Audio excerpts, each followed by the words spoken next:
नमस्कार और स्वागत है हमारे चैनल पर।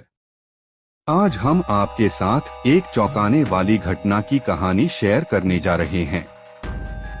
केरला के कोझिकोड जिले में घटी एक ऐसी घटना जो आपको भी सोचने पर मजबूर कर देगी।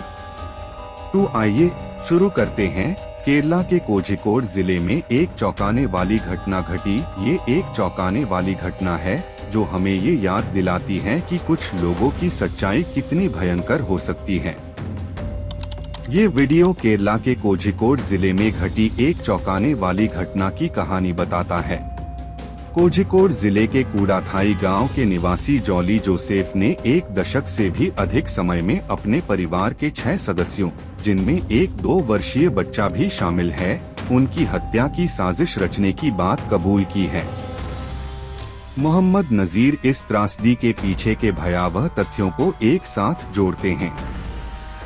मोहम्मद नजीर केरल के कोझिकोड जिले के कूड़ाथाई में लूर्डेस माथा चर्च में पोनमट्टम परिवार की कब्र है। ऐसा लगता है जैसे कोई तूफान गुजर गया हो। केरल के कोझिकोड जिले के कूड़ाथाई गांव में एक पहाड़ी पर स्थित लूर्डेस मठ चर्च के आसपास का इलाका 9 अक्टूबर की दोपहर को सुनसान नजर आता है। कुछ ही दिन पहले फोरेंसिक कर्मियों ने चर्च से जुड़े कब्रिस्तान में उतरकर वहां दफनाए गए 4 परिवार के सदस्यों के शवों को निकाला था।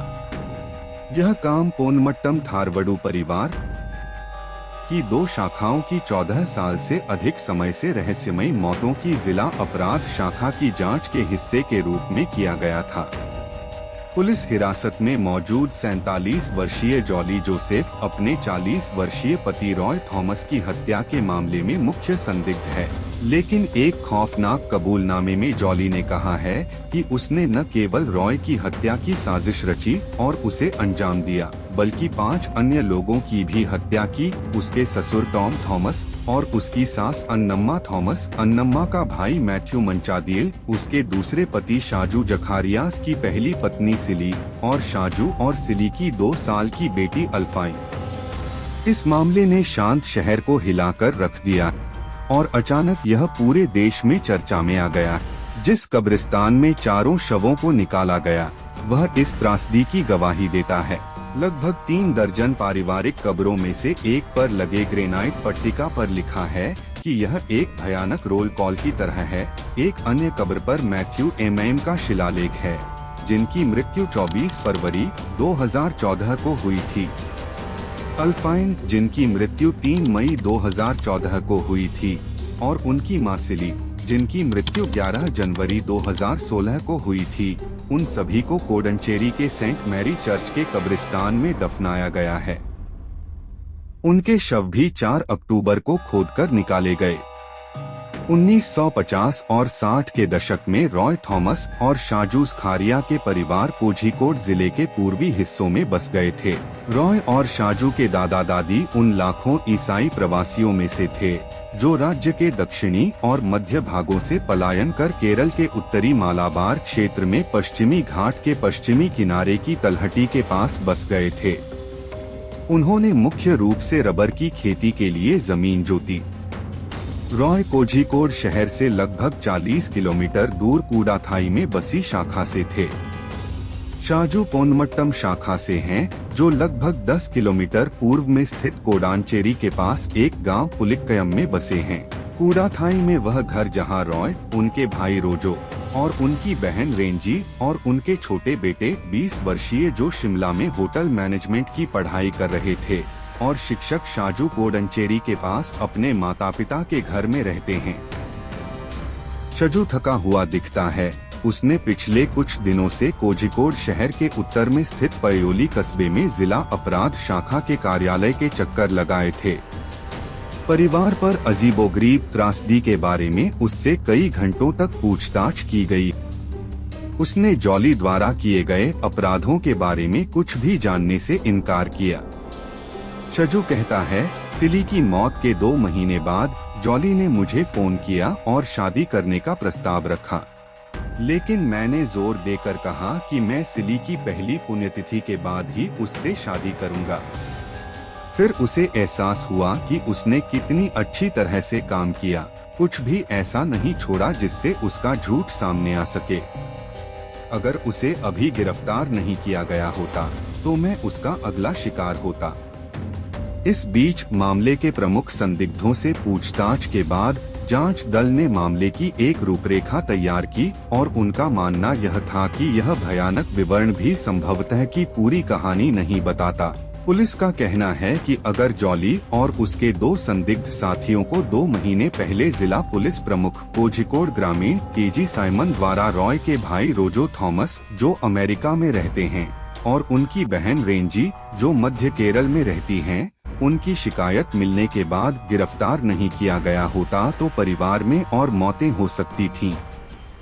रोजो को तभी रॉय की पोस्टमार्टम रिपोर्ट मिली थी। जांचकर्ताओं के अनुसार पीड़ितों को इतनी विचित्र साजिश के तहत जहर देकर मार दिया गया था कि परिवार को जानने वाले स्थानीय लोग अभी भी अविश्वास में हैं। कूड़ाथई के Saint Mary Higher Secondary School में लैब असिस्टेंट 32 वर्षीय संजू देवस्या कहते हैं, वह इलाके में एक सम्मानित व्यक्ति थीं और कोई भी यह विश्वास नहीं कर सकता था कि वह ऐसी भयानक चीजें कर सकती हैं। रॉय के भाई भनो द्वारा दर्ज कराई गई शिकायत के बाद जॉली को 5 अक्टूबर को अपने पति की हत्या के आरोप में गिरफ्तार किया गया। 6 साल बाद 2008 में अन्नम्मा के पति टॉम थॉमस जो शिक्षा विभाग में सेवानिवृत्त अधिकारी थे की भी भोजन खाने के बाद मृत्यु हो गई। जॉली हर बार परिवार के सदस्यों की स्वास्थ्य संबंधी जटिलताओं के समय मौजूद रहती थी। अधिकारियों का कहना है कि गिरफ्तारी के बाद पूछताछ के दौरान जॉली ने सभी 6 लोगों को जहर देकर मारने की बात कबूल की। जॉली का जन्म इडुक्की के वझावारा में एक मध्यम वर्गीय परिवार में हुआ था। 1998 में रॉय से शादी के बाद वह दुल्हन के रूप में कूड़ाथाई आई थी। सीजे जोसेफ और थ्रेसिया के 6 बच्चों में से 5वीं, जो अब इडुक्की के कट्टप्पना में बस गई है, उसने वझावारा के सेंट मैरी स्कूल में पढ़ाई की और नेदुमकंदम के एमएएस कॉलेज में अपना प्री डिग्री कोर्स पूरा किया। अपराध शाखा की जांच में यह पाया गया कि जॉली एनआईटीसी में बिजनेस एडमिनिस्ट्रेशन के छात्रों को पढ़ाने के लिए सुबह अपने घर से निकलती थी। यह रहस्य बना हुआ है कि जॉली करीब 14 साल तक फर्जी पहचान के साथ कैसे रह रही थी। उसने एनआईटीसी के पहचान पत्र के साथ साथ जांचकर्ताओं का कहना है कि पूछताछ के दौरान जॉली ने बताया कि उसने अपने पड़ोसियों से कहा था कि उसके पास बी.टेक की डिग्री है। पुलिस ने यह भी पाया कि जॉली के पास बी.टेक की कोई डिग्री नहीं थी, जैसा कि उसने दावा किया था। प्रारंभिक जांच और जॉली के कबूलनामे के आधार पर जांच अधिकारियों का कहना है कि परिवार के सभी 6 सदस्यों को जहर देकर मारा गया। पुलिस का कहना है कि 2 साथियों को गिरफ्तार किया गया है।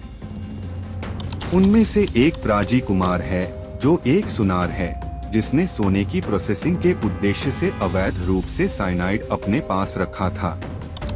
दूसरा एमएस मैथ्यू है, जो एक ज्वेलरी स्टोर में काम करता है, जिसने चूहों को मारने के लिए प्राजी कुमार से इसे खरीदा था।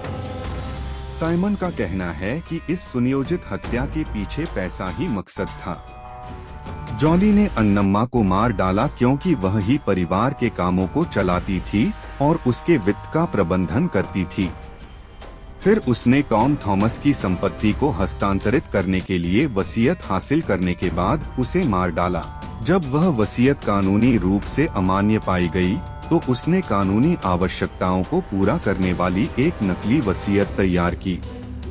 फिर उसने रॉय को जहर दे दिया ताकि परिवार की संपत्ति पर नियंत्रण कर सके, जिसमें घर और वह जमीन शामिल थी जिस पर वह खड़ा था। उसने शजू से शादी करने के बाद उसकी संपत्ति पर कब्जा कर लिया। उसने सबसे पहले शजू की बेटी अल्फीन को मार डाला, क्योंकि वह जानती थी कि शजू से शादी के बाद बच्चा उसके लिए बोझ बन जाएगा। शजू से शादी करने की उसकी योजना में अंतिम बाधा सिली थी। साइमन कहते हैं, पूछताछ के दौरान उसने पश्चाताप का कोई संकेत नहीं दिखाया। शायद ही कभी इस तरह के निर्मम अपराध को अंजाम दिया गया हो और इससे कोई गंभीर संदेह पैदा न हुआ हो, और वह भी इतने लंबे समय तक। जॉली ने सभी पीड़ितों को खाना परोसा, उनकी देखभाल की और यहाँ तक कि उन्हें अस्पताल भी ले गई। यह सब उसने अपनी अच्छी तरह से योजनाबद्ध स्क्रिप्ट को अंजाम देने के लिए किया। उम्मीद है कि ये वीडियो आपके लिए उपयोगी होगा। तो मिलते हैं ऐसे ही क्राइम वीडियो में, तब तक के लिए धन्यवाद।